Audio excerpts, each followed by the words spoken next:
오늘 이 자리에 계신 여러분들뿐만 아니라 동탄지성전 그리고 우리 구국기도원에서 영상으로 의뢰받는 여러분, 그리고 TV와 인터넷을 통해서 말씀을 듣는 여러분 모두에게도 동일한 은혜와 축복이 있기를 바랍니다. 주님을 사랑합니다. 변함없이 사랑합니다. 세상 지나고 변할지라도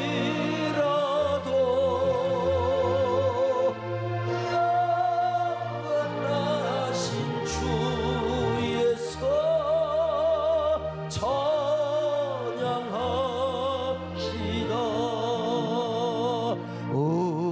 어저께나 오늘이나 어느 때든지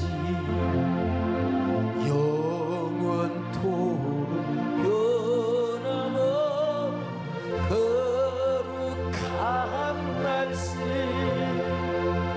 믿고 순종하는 이의 생명 되시며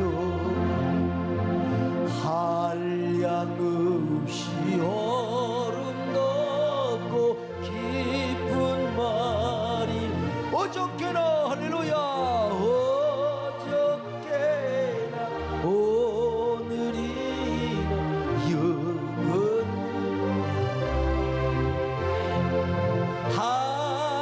한결같은 주 예수께 찬양합시다. 세상 지나고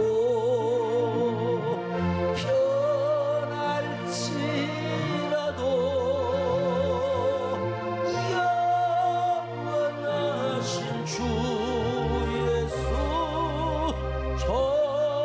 찬양합시다. 성령께서 로마 교회에 두 번째 주신 은사가 바로 섬김의 은사입니다. 이 섬기는 사역이야말로 로마 교회에 소개하는 은사일 뿐만 아니라 예수님께서도 공생의 기간에 얼마나 강조했던 삶이요 말씀이었는지 몰라요.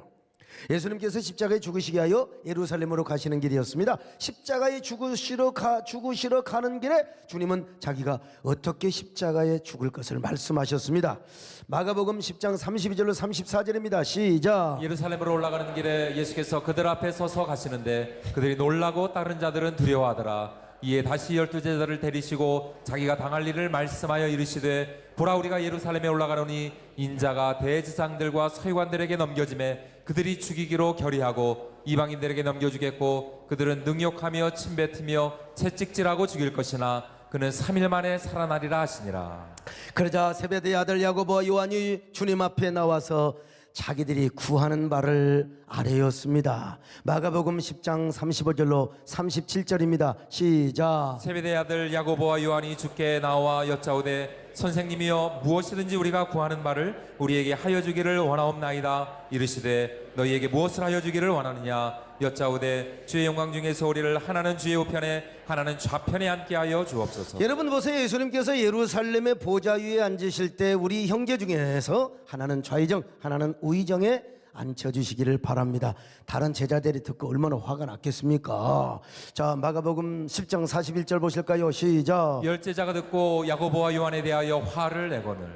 아마 이때 제일 먼저 화를 냈던 사람이 누굴까? 제가 볼 때는 아마 베드로가 아닐까 싶어요. 야, 니들 형제만 높은 자리 서주면 되느냐? 나한테도 동생 안드레가 있어. 안드레와 내가 좌의정 그리고 우의정 자리에 앉아야지. 세상에 니놈들만 그렇게 챙기면 돼. 의리 없는 이런 싸가지 없는 같으니라고. 그러자 예수님께서 그들에게 아주 조용하게 그리고 진지하게 말씀하셨습니다. 마가복음 10장 42절로 44절을 봅니다. 시작. 예수께서 불러다가 이르시되 이방인의 시커먼 자들이 그들을 임의로 중환하고 그 고관들이 그들에게 권세를 부리는 줄을 너희가 알거니와 너희 중에는 그렇지 않을지니 너희 중에 누구든지 크고자 하는 자는 너희를 섬기는 자가 되고 너희 중에 누구든지 으뜸이 되고자 하는 자는 모든 사람의 종이 되어야 하리라. 여러분 보세요. 하나님 나라에서 첫째가 되려면 무사람을 섬기는 자가 되고 무사람의 종이 되어야 한다고 말씀하셨어요. 이 말씀은 당시로서는 혁명적인 말씀입니다. 이게 이 말씀이야말로 세상을 뒤집어 놓는 그때 당시로서는 상상할 수 없는 혁명적 메시지였습니다. 왜냐하면 로마 시대의 세계관으로 볼 때는요, 힘 있는 자가 으뜸입니다. 무력 있는 자가 으뜸입니다. 그런데 예수님은 오히려 낮은 자가 으뜸이 되고 섬기는 자가 으뜸이 된다는 것입니다.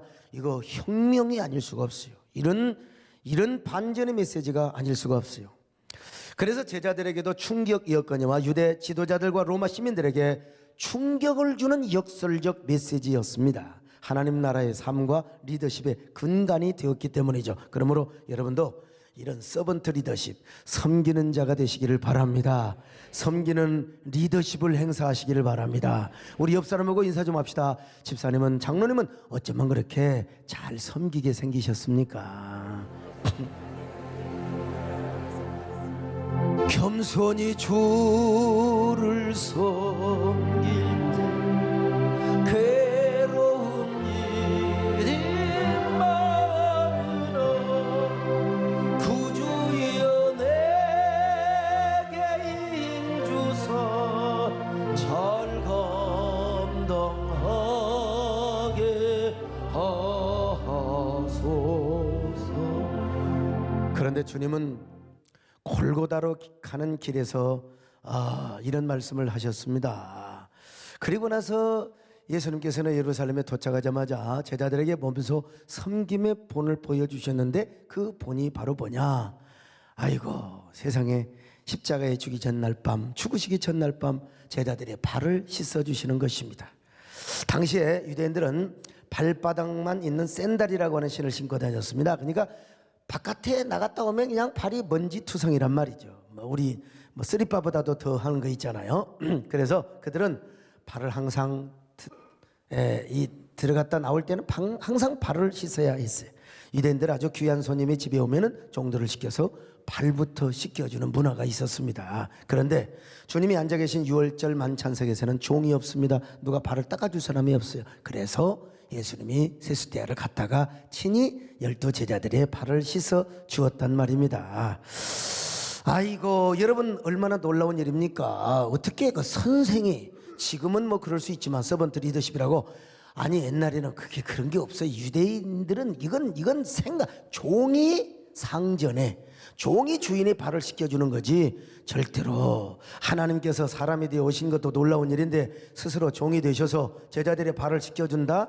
이거요, 참 말도 안 되는 소리라 이 말입니다. 그렇게 발을 씻기면서 주님께서 이렇게 말씀을 하시는 거예요. 자, 요한복음 13장 3절 5절을 같이 보실까요? 시작. 저녁 먹는 중 예수는 아버지께서 모든 것을 자기 손에 맡기신 것과 또 자기가 하나님께로부터 오셨다가 하나님께로 돌아가실 것을 아시고 저녁 잡수시던 자리에서 일어나 겉옷을 벗고 수건을 가져다가 허리에 두르시고 이에 대야에 물을 떠서 제자들의 발을 씻으시고 그 두르신 수건으로 닦기를 시작하여, 예수님께서 발을 씻겨주시고 나서 이렇게 말씀하셨습니다. 내가 너희에게 행한 것 같이 너희도 이렇게 행하라. 내가 너희에게 본을 보인 것 같이 너희도 이렇게 본을 보여라. 내가 주와 선생이 되어 너희 발을 씻겨 주었으니 너희도 서로 발을 씻기며 살아가거라. 자, 요한복음 13장 14절로 15절입니다. 같이 봅니다. 시작. 내가 주와 또는 선생이 되어 너희 발을 씻었으니 너희도 서로 발을 씻어주는 것이 오늘이나 내가 너희에게 행한 것 같이 너희도 행하게 하려 하여 본을 보였노라. 여러분, 얼마나 아름다운 모습입니까? 그때 제자들이 얼마나 쪽팔리겠어요, 진짜. 이러한 모습을 통해서 예수님은 제자들에게 교훈을 주고 싶으셨던 것입니다. 그러므로 우리도 예수님의 가르침을 따라서 섬김의 삶을 삽시다.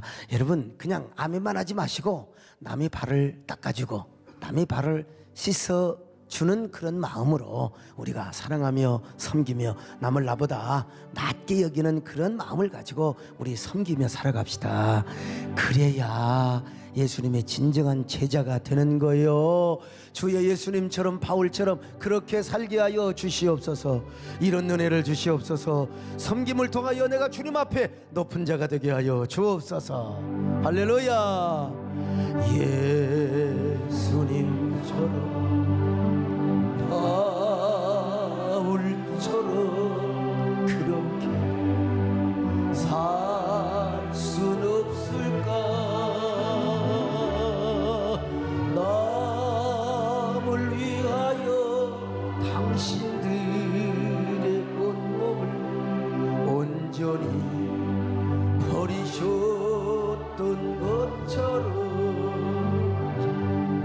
주의 사랑은 베푸는 사랑 값없이 거저 주는 사랑 그러나 나는 주는 것보다 받는 것더 좋아하니 나의 입술은 주님 닮은 듯하나 내 맘은 아직도 주하여 받을 사랑만 계속하고 있어 예수여 나를 도와주소서 예수여 나를 그러면 여러분 도대체 섬기는 삶은 어떻게 사는 삶인가? 예수님의 교훈을 분석해 보면 몇 가지로 설명할 수가 있는데 첫째로 남의 허물을 씻어주는 것입니다. 남의 허물을 덮어주는 거예요. 나를 향한 남의 실수, 남의 허물을 이해하고 덮어주고 용서해 주는 거예요. 이게 쉽지가 않지요. 내 혈기, 내 자존심, 내 깡으로는 안 돼요. 그러나 주님의 이름으로는 가능합니다. 주님의 정신, 주님의 영성으로는 가능해요. 오늘 이 시간 이후로 여러분의 심장, 심장 때문에 죽지요. 육신의 심장 그대로 두더라도 여러분의 그 예수님의 그 영적인 심장을 이식받을 수 있기를 바랍니다. 예수님의 심장이 여러분에게 아주 완전히 이식될 수 있기를 축원합니다. 그래서 나를 향한 남의 비방, 남의 실수, 남의 흠을 그냥 보듬어 주고 나 욕하는 사람 놔두면 나만 오래 산다고 했잖아요. 오래 사시기를 축원합니다. 같이 타다면 똑같이 죽어요. 그냥 오래 사세요. 오래 사세요. 예수는 그런 의미로 발을 씻어 주었다는 사실이요.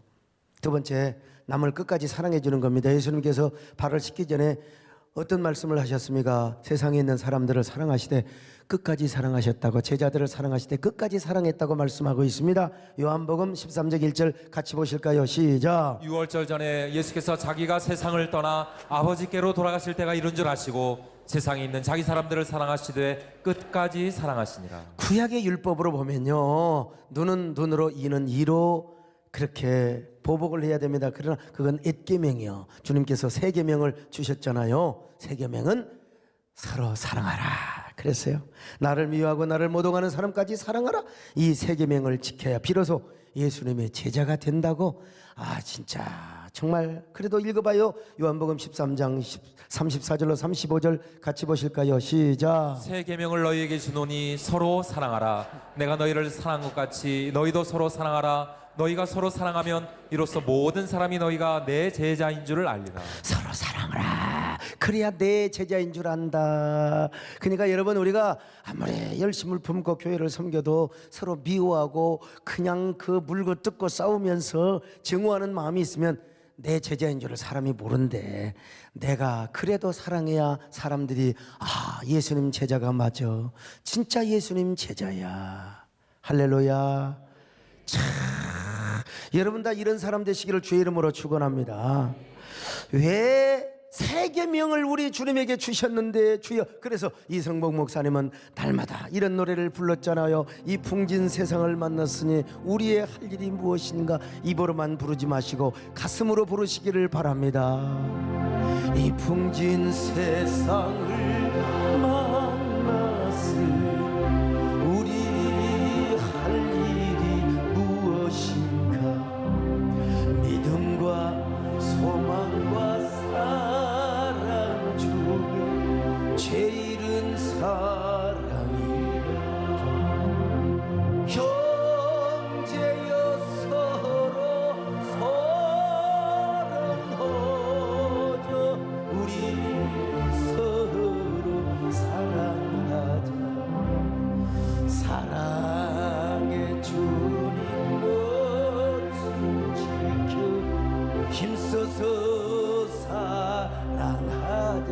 아이고 형제여 형제여 서로 사랑하자. 우리 서로 사랑하자. 사랑의 주님 궤면 지켜 힘써서 사랑하자. 세 번째로 연약한 자를 일으켜 세우고, 그리고 그를 세우는 것입니다. 신체 중에서 가장 낮은 곳에 위치한 지체가 발이잖아요. 그리고 우리가 피곤하면 발부터 피곤해요. 발을 닦아준다. 연약한 자를 일으켜주고 수고한 자를 섬겨준다는 의미가 있어요. 이것이 예수님의 섬김과 사랑의 정신이기도 하고요. 네 번째, 스스로 남보다 낮아지고 겸손하게 되는 것입니다.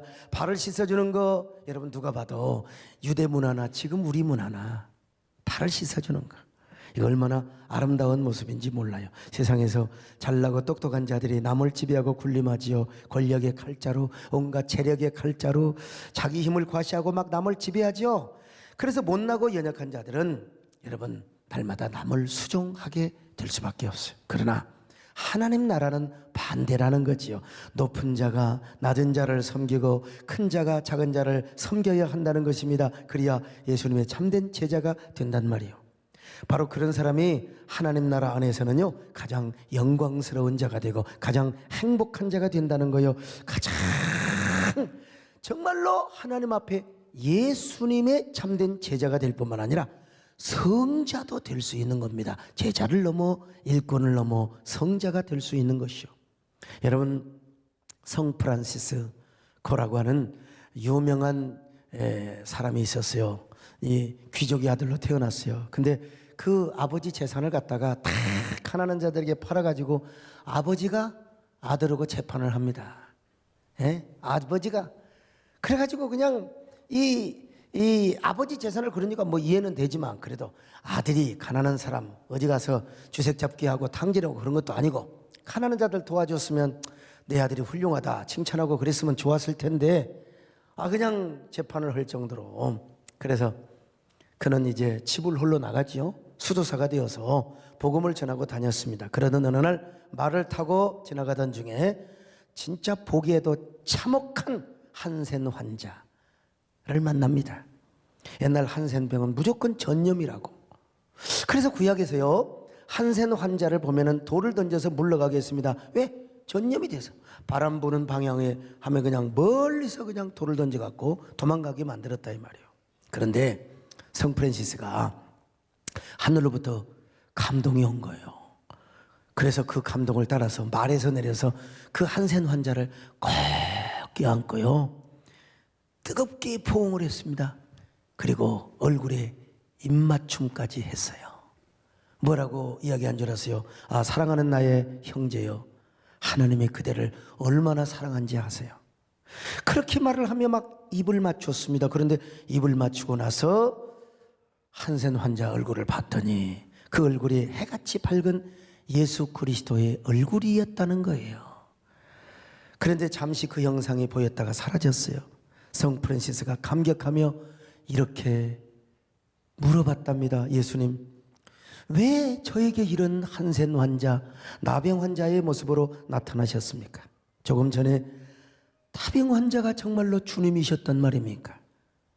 그러자 하늘에서 음성이 들렸답니다. 프란시스야, 네 마음에는 나의 참 사랑이 있었느니라. 너야말로 나의 참된 제자이고 이제부터 너는 성자가 되리라. 우리 교회 뭐 성자가 많지요. 최성자, 이성자, 뭐 김성자, 그 성자 말고요.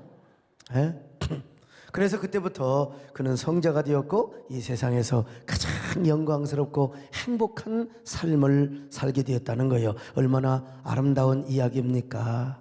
내려오는 전설인데 교회 전통에 의하면 얼마나 감동적인 이야기입니까?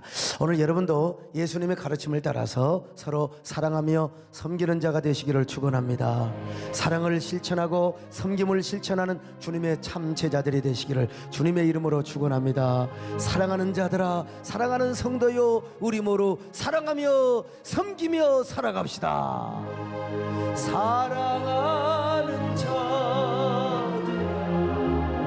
우리가 서로 사랑하자. 사랑은 하나님께 하나님께 속한 것이니 사랑하는 자마다 하나님께로 납도다. 사랑하는 자들아 우리가 서로 사랑하자. 사랑은 하나님께 속한 것이니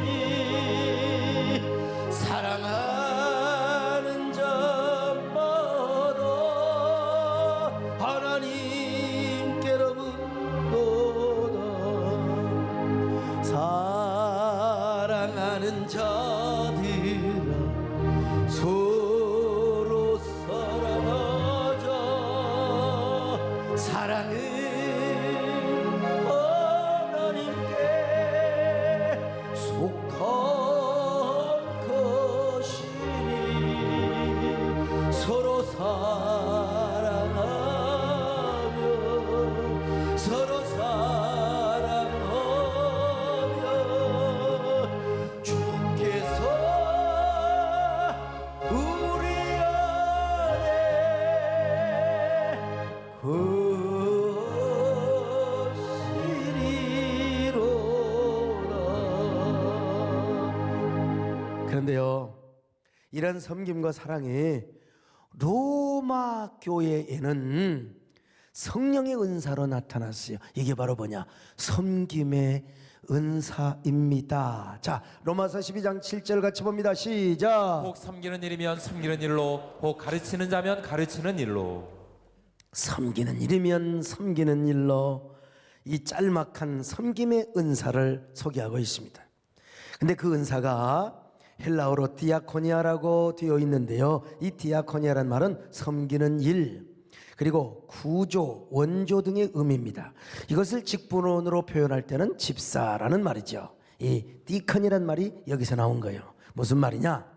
예수님의 사랑과 섬김의 교훈이 개인적으로 가르쳐지고 삶의 현장에서 적용이 되게 하였다면, 예수님의 섬김의 삶이 개인적으로 또 그리고 자신의 삶의 현장에서 적용이 되도록 가르쳤다면, 보편적으로 가르쳐졌다면, 로마서에 소개된 섬김의 은사는 그것이 교회론적으로, 그리고 그것이 로컬 처치 안에서 실천이 되도록 보편적으로 다 사랑하는 이러한 교훈을 조금 더 이제 제한적으로 적용을 하는데, 그것이 어디서?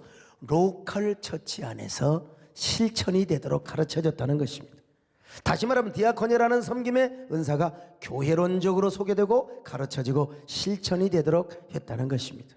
그러면 바울 서신에 나타난 섬김의 은사, 혹은 바울 당시 로컬 처치에서 사용된 디아코니아의 용례들이 성경에 소개되어 있는데, 과연 어떻게 소개되어 있는가?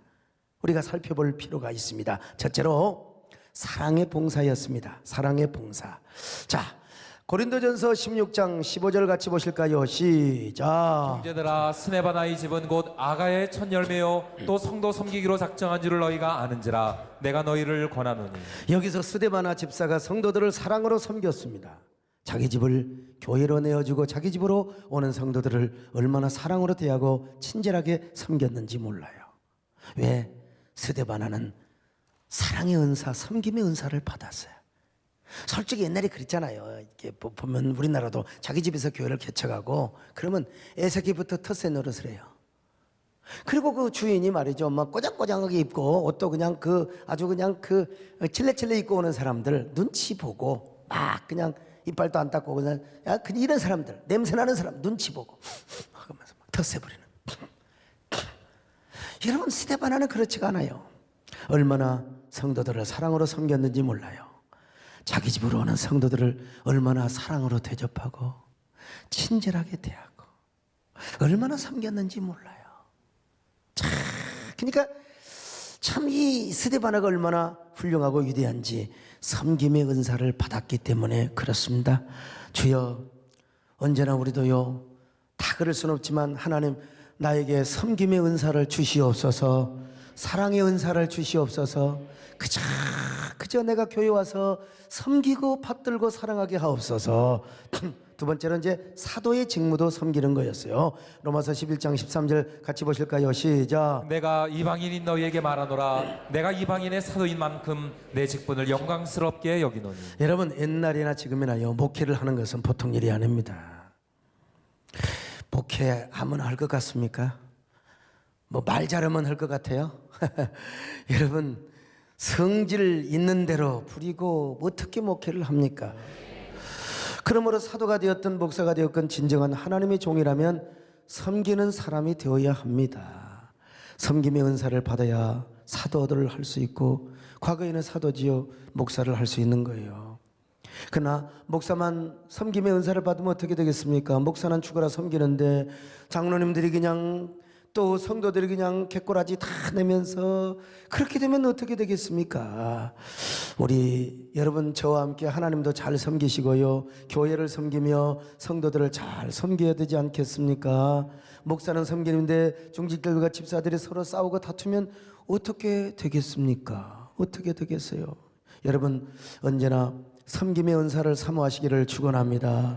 그리고 섬김의 은사를 받아서 교회를 잘 세우시기를 주의 이름으로 축원합니다. 하나님 나라를 세우시기를 주의 이름으로 축원합니다.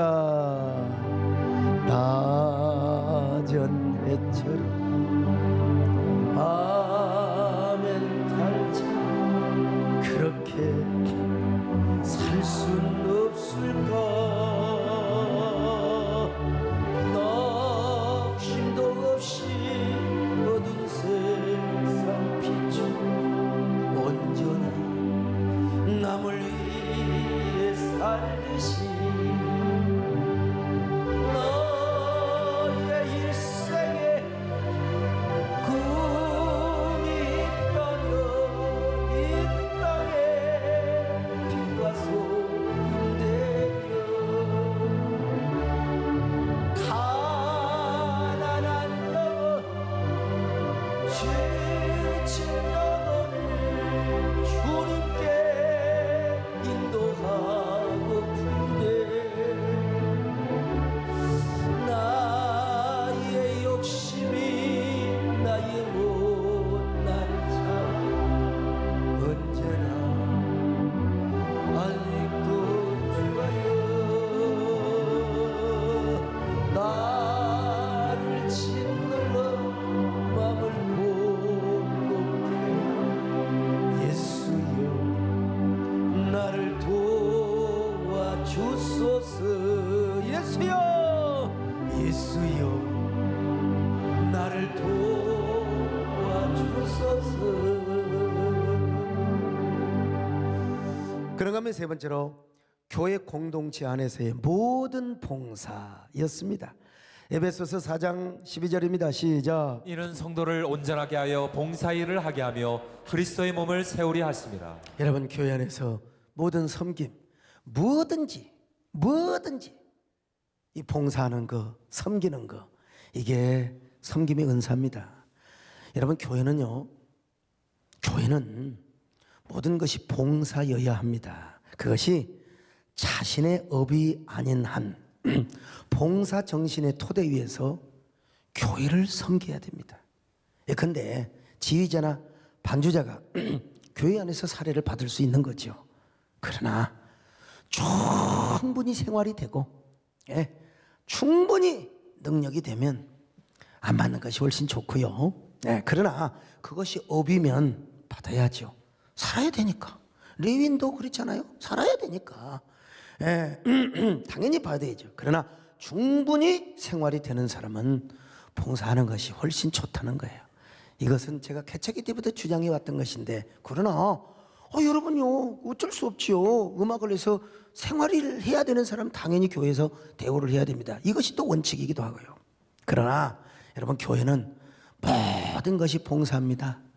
아이고 목사님, 저거요 뭐 그냥 모아서 그냥 전도하고 그랬으니까 월급 주세요. 교회는 그런 게 아니에요.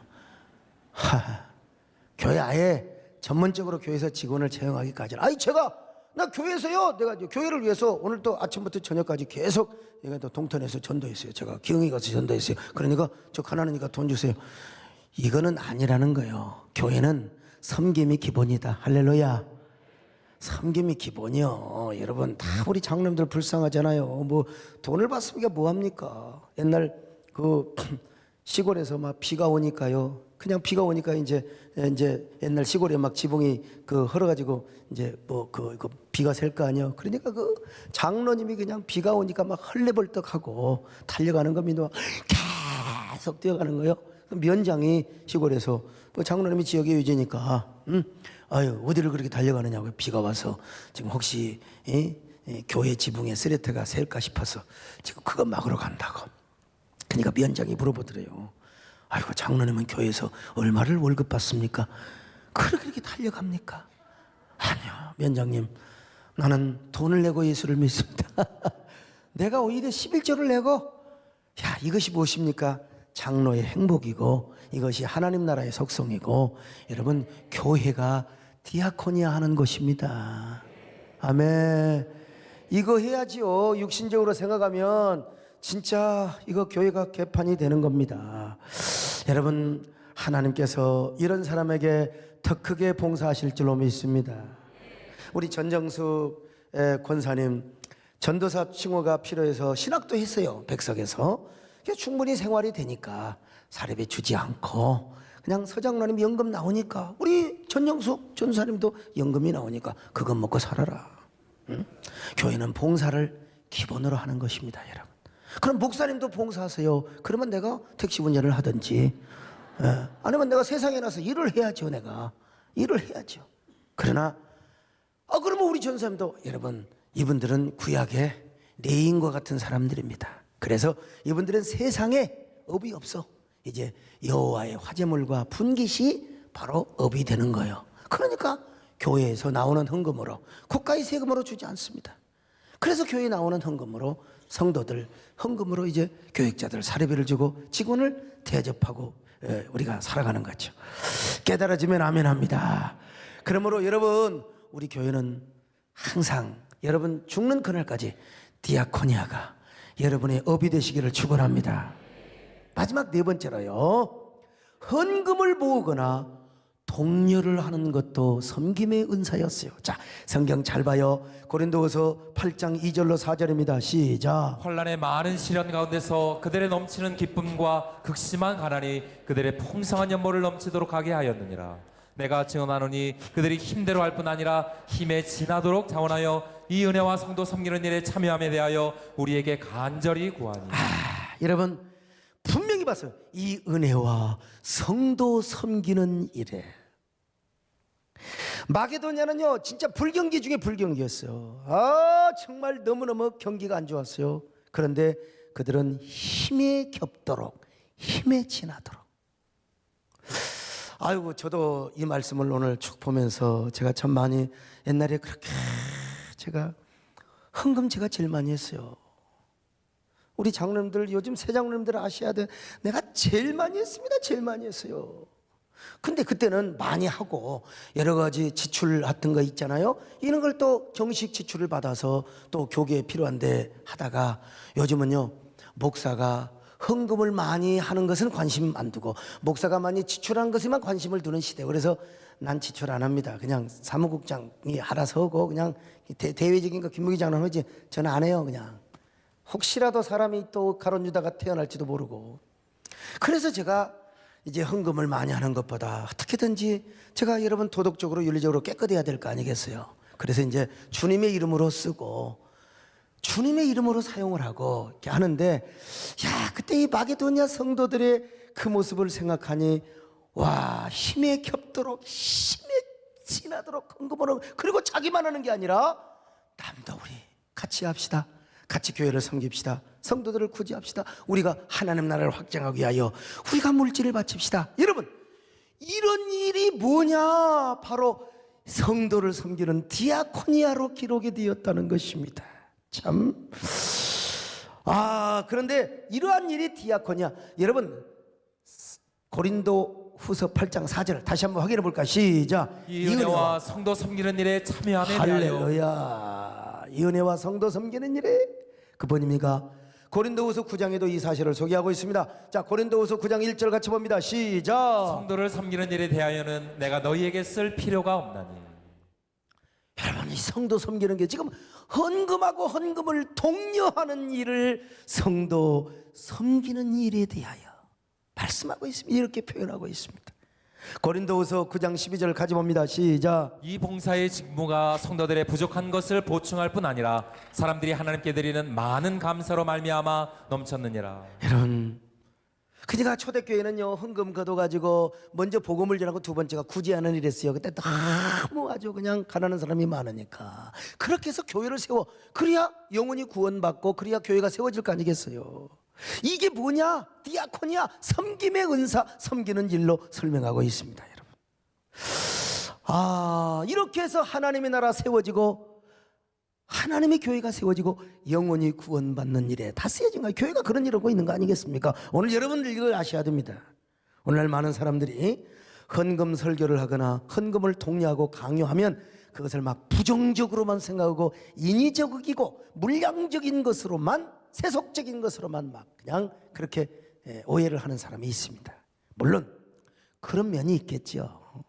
성도들 하여금 헌금을 쥐어짜내가지고, 나 여러분 부흥회 뭐 누구 강사 데려다가 막 그냥 헌금 강요하고 그런 적 봤어요? 나는 그런 거 별로 안 해요. 근데 성도들로 하여금 헌금을 쥐어짜가지고 맨날 부동산이나 투기하고 막 목사가 배를 채우고 막 겠다가 그냥 집을 20채 30채, 그러면 이건 문제지요. 이건 반드시 문제지요. 그러나 정말 성도가 복받도록 하기 위하여, 그리고 하나님의 뜻을 이루기 위해서 성령의 감동을 따라서 나도 하고 이웃 사람들에게 같이 복받자고 우리 하나님 앞에 주의 이름으로 헌신하자고 하는 거, 여러분 이건요 절대 아닙니다. 이런 사람이 있어요. 하나님의 교회를 세우고 복음을 전하며 하나님의 나라를 확장하기 위하여, 그것도 하나님이 주신 성령의 감동으로 권면을 하고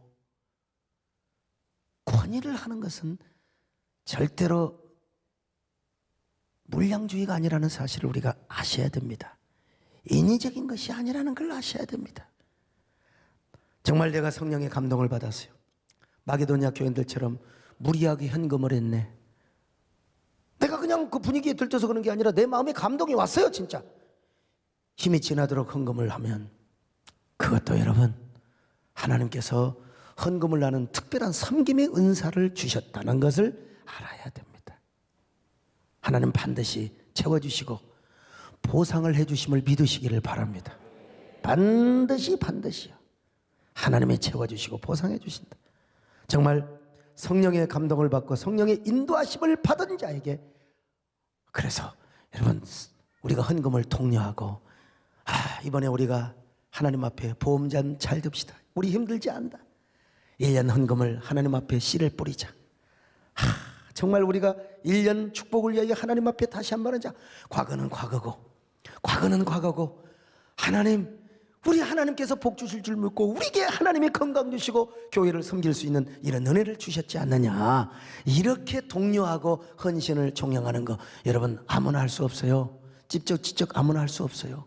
성령 감동을 받아야 내가 남편에게도 하자고 하는 것이고, 여러분 성령 감동을 받아야 내가 아내에게도 하자고 하는 것이고, 성령 감동을 받은 구역장이 구역원들에게 하는 것이고, 성령 감동을 받은 그런 사람이 하는 거예요. 이게 뭐냐? 이것도 로마 교회에 주신 섬김의 은사라는 사실이에요. 깨달아지면 아멘합니다. 참. 그러므로 여러분 이 모든 사역의 직무를 그리스도를 위해서 하고 교회를 위해서 하며 성도를 위해서 순수한 마음으로 한다면 이것도 아름다운 섬김의 행위요, 섬김의 은사의 결과라는 사실입니다. 여러분 얼마나 어쩌면 이렇게 때에 적절하게 하나님께서 말씀을 주시고 이런 섬김의 은사를 설명하게 하시고 강의하게 하시는지, 오늘 여러분 이 말씀이 여러분의 가슴을 강타할 수 있기를 축원합니다.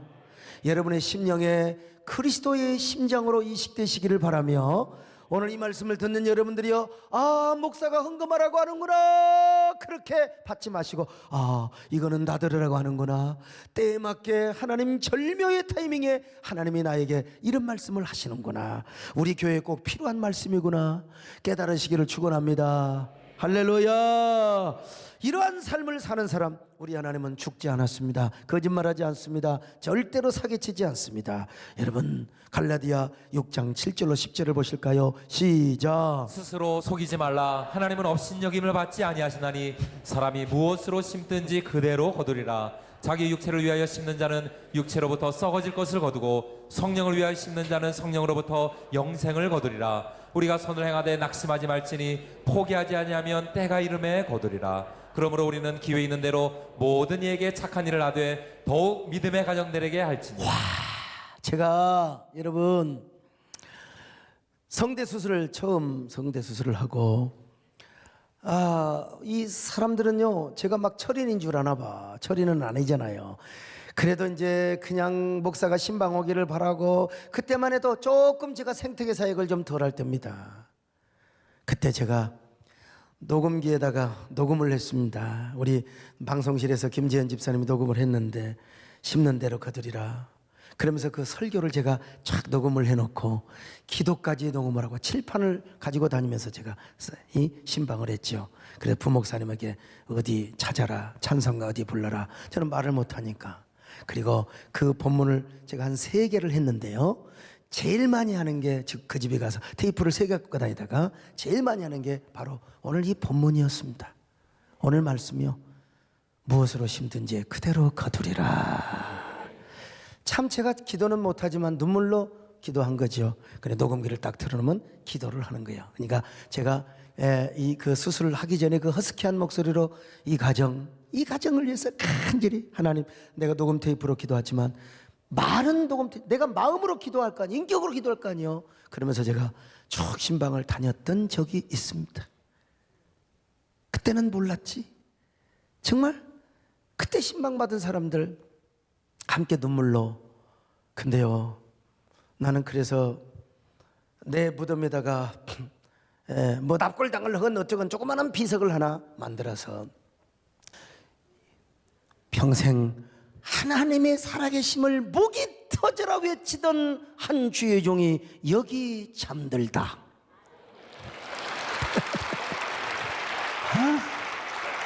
이래 박수 쳐버리면 내가 죽어본다니까. 진짜 죽어버려. 이 종은 살아생전 하나님의 살아계심과 신실하심을 목이 터지도록 외치다 잠들어 있노니 누구든지 점점점하고 무엇이든지 심는 대로 거두게 하리라. 요거 앞으로 저 죽으면 잘 써놓으시기 바랍니다요. 그래서 제 무덤 앞을 지나가는 사람들에게 그래도 하나님의 살아계심을 전하려고 하는 것이요, 요즘은 죽을 것을 자꾸 잊어먹어가지고 이렇게 힘들게 유언을 다시 정리하는, 나중에 이제 문장가 성광희 목사님이 좀 잘 쓰시라고요. 예, 잘. 근데 또 누가 먼저 죽을지는 모르니까 건강 조심 잘해야 됩니다. 사랑하는 여러분, 우리 하나님은 살아계십니다. 할렐루야. 이런 축복을 받으시기를 주의 이름으로 축원합니다.